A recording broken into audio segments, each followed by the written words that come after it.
Well, former CEO Dr. Dan Matjila has told the Commission of Inquiry into the Public Investment Corporation that the behaviour of former head of risk Paul Magula changed after the VBS Mutual Bank extended a housing loan to former President Jacob Zuma. Matjila said that he'd heard from a prominent politician that he was to be fired and that Magula would replace him as CEO. The appointment, he believed, would have been in return for facilitating the former president's housing loan at VBS. Magula was on the board of VBS as an investee company, seconded there by the PIC. Matjila says after the loan extension to the former president, Magula became arrogant and started undermining his authority as CEO. Matjila says Magula abandoned his duties, leaving critical work to his juniors to handle. Magula was fired from the PIC in April last year. I learned from a prominent politician that Mr. Magula was tipped to take over from me once I get fired from the PIC. This, I believe, was in return for facilitating approval for a housing loan for the former state president.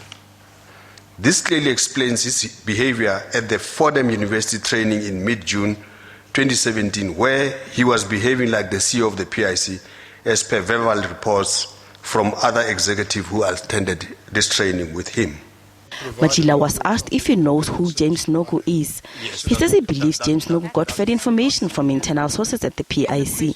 James Nogu is the alleged whistleblower that sent emails with allegations of wrongdoing to PIC staff members. It's almost like there's a person that information is fed to, and then they write these stories because they have probably a nice secure platform to be able to discharge all this information to to everyone, including using social media now lately. I mean, there's a one called The Observer 101, which I think is now the James Nogu in social media, who's also doing the same thing. So,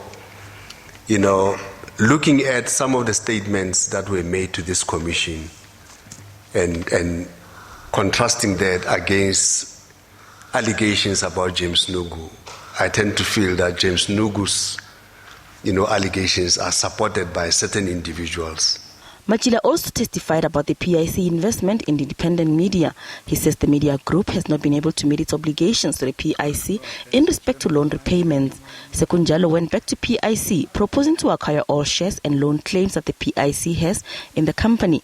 This would be in exchange for the shares in Sagarmatha, a new company that was supposed to be listed on the JSE, Hong Kong and New York stock exchanges. Sagarmatha never listed on the JSE after the JSE pulled the plug on the listing due to failure to comply with the Companies Act. Matjila will continue giving testimony on the Sekunjalo Group companies on Wednesday. Flora Stefako Mosi, SABC News, Pretoria.